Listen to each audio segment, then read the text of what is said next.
ರಾಜ್ಯಶಾಸ್ತ್ರ ಅಧ್ಯಾಯ 7 ರಾಜ್ಯಶಾಸ್ತ್ರದ ಅರ್ಥ ಮತ್ತು ಪ್ರಾಮುಖ್ಯತೆ ಪ್ರಶ್ನೋತ್ತರಗಳು. ಖಾಲಿ ಬಿಟ್ಟಿರುವ ಸ್ಥಳಗಳನ್ನು ಸೂಕ್ತ ಪದಗಳಿಂದ ತುಂಬಿರಿ.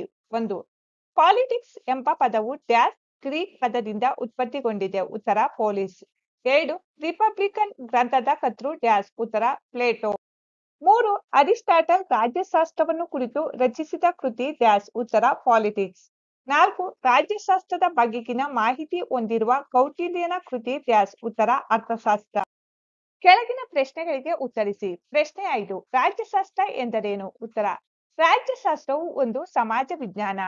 ಇದು ಮಾನವನ ಜೀವನದ ರಾಜಕೀಯ ಚಟುವಟಿಕೆಗಳಿಗೆ ಮತ್ತು ರಾಜ್ಯದ ರೂಪುರೇಷೆಗಳಿಗೆ ಸಂಬಂಧಪಟ್ಟಿದೆ. ರಾಜ್ಯದ ಉಗಮ, ಲಕ್ಷಣ ಹಾಗೂ ರಾಜಕೀಯ ಸಂಸ್ಥೆಗಳ ಅಧ್ಯಯನವನ್ನು ರಾಜ್ಯಶಾಸ್ತ್ರ ಎಂದು ಕರೆಯುತ್ತೇವೆ. ಪ್ರಶ್ನೆ 6. ರಾಜ್ಯಶಾಸ್ತ್ರದ ಕ್ರಮಬದ್ಧ ಅಧ್ಯಯನ ಯಾರಿಂದ ಪ್ರಾರಂಭವಾಯಿತು? ಉತ್ತರ.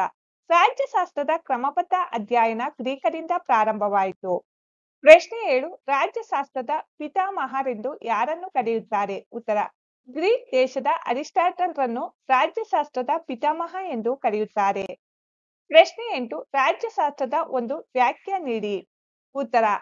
ರಾಜ್ಯಶಾಸ್ತ್ರವು ರಾಜ್ಯದ ಮೂಲ ಬೆಳವಣಿಗೆ, ಸ್ವರೂಪ, ಆಡಳಿತ ಪದ್ಧತಿ, ರಾಜ್ಯದ ಕಾರ್ಯವ್ಯಾಪ್ತಿ, ಪೌರರ ಹಕ್ಕು, ಬಾಧ್ಯತೆಗಳು ಮುಂತಾದ ವಿಷಯಗಳ ಕುರಿತು ಅಧ್ಯಯನ ಮಾಡುತ್ತದೆ. ಪ್ರಶ್ನೆ 9. ರಾಜ್ಯಶಾಸ್ತ್ರದ ಅಧ್ಯಯನದ ಯಾವುದಾದರೊಂದು ಪ್ರಯೋಜನ ತಿಳಿಸಿ. ಉತ್ತರ. ರಾಜ್ಯಶಾಸ್ತ್ರವು ಸರ್ಕಾರದ ಭೂತ ಮತ್ತು ವರ್ತಮಾನ ಕಾಲದ ಚಟುವಟಿಕೆಗಳ ಬೆಳಕಿನಡಿಯಲ್ಲಿ ಭವಿಷ್ಯದ ಚಟುವಟಿಕೆಗಳನ್ನು ಯೋಚಿಸಲು ಸಹಕರಿಸುವುದರ ಜೊತೆಗೆ ಆಧುನಿಕ ಕಲ್ಯಾಣ ರಾಜ್ಯದ ಸ್ಥಾಪನೆಗೆ ಸಹಾಯ ಮಾಡುತ್ತದೆ.